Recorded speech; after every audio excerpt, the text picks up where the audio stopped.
Leman Beisadon Eleinu Avak Shotoiv Loch. Prière ensemble, tzedaka ensemble, surtout dans une journée aussi propice qu'aujourd'hui. Chav Bet Shvat, le 22e jour du mois de Shvat. Chav Bet, qui correspond aux 22 lettres de l'alphabet hébraïque, par laquelle la Torah a été donnée, dans laquelle Dieu communique avec Ab Israël, par laquelle Dieu a créé le monde. Le chiffre 22. B'cha yevarech Israël. Quand Dieu dit la bénédiction d'Am Israël, b'cha dans toi, avec ces 22 lettres. Mais 22 aujourd'hui est particulièrement important puisque c'est le 22e jour du mois de Shvat, que dans l'année Tafshin Memches, l'année Tismach, 1988, la rabbinite Chaya Mushka nous a quittés de ce monde. Le Rebbe a longuement parlé sur le chiffre 22, que ça représente 2 fois 11, le 11e jour du mois de Shvat, qui est le temps où le Rebbe est devenu Rebbe.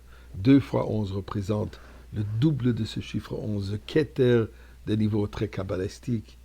Mais pour nous, à un niveau simple, pour parler de la rabbinite, presque impossible. Une femme tellement discrète, tellement tsanoua, qu'on sait tellement peu d'elle. Mais quelques petites images que nous avons représentent la qualité extraordinaire de cette tzadékette. Dans les moments les plus précaires, les plus importants du rabbi précédent et du rabbi et de nous, de notre génération, c'est la rabbinite qui a joué un rôle extrêmement important.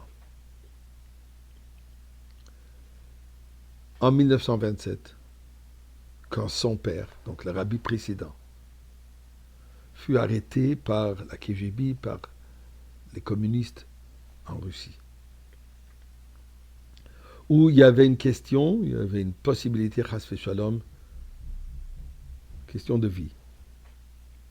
Le soir, quand la police est venue l'arrêter, et ils ont fait toutes les recherches dans la maison, la rabbinite a remarqué par la fenêtre que le rabbi, donc son fiancé, arrive.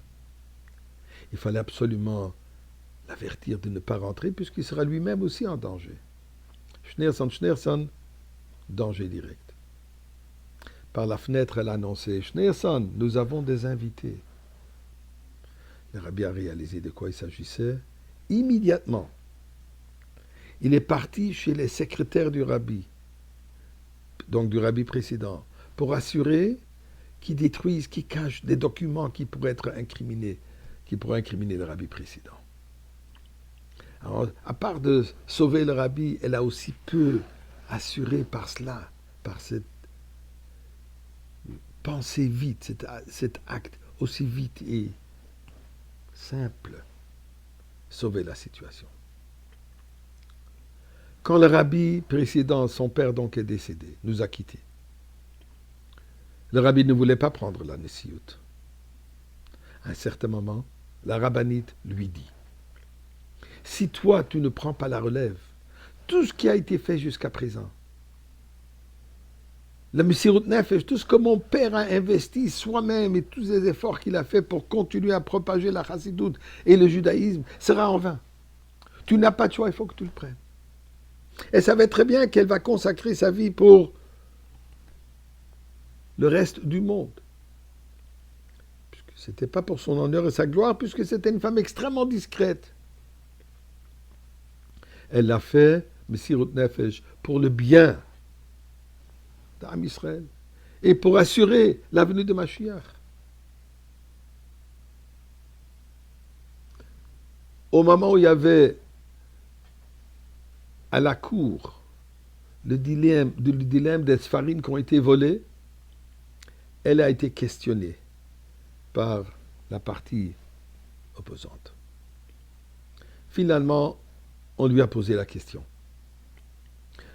Les Sfarim qui ont été pris, à qui s'appartient? À votre père ou à l'organisation? Et la rabbinite de répondre d'une manière ferme. Le Rebbe et les Sepharim appartiennent aux Chassidim. Le Rebbe n'a pas de vie personnelle, les Sepharim ne lui appartiennent pas, puisque lui entièrement, il appartient au monde, il appartient aux Chassidim. Ces paroles ont eu un impact tellement fondamental sur le juge qu'il a donné raison et Baruch Hashem, les Sepharim sont revenus là où ils devaient revenir. Nous prions donc à Kadosh Baruch Hu, qu'au srout de cette tzadeket, Chaya Mushka, Chaya la vie, Mushka qui est un des bessamim de Ktoret, qu'on mérite déjà aujourd'hui que le Rebbe Melech HaMashiach nous délivre de cet exil, ensemble avec la rabbinite.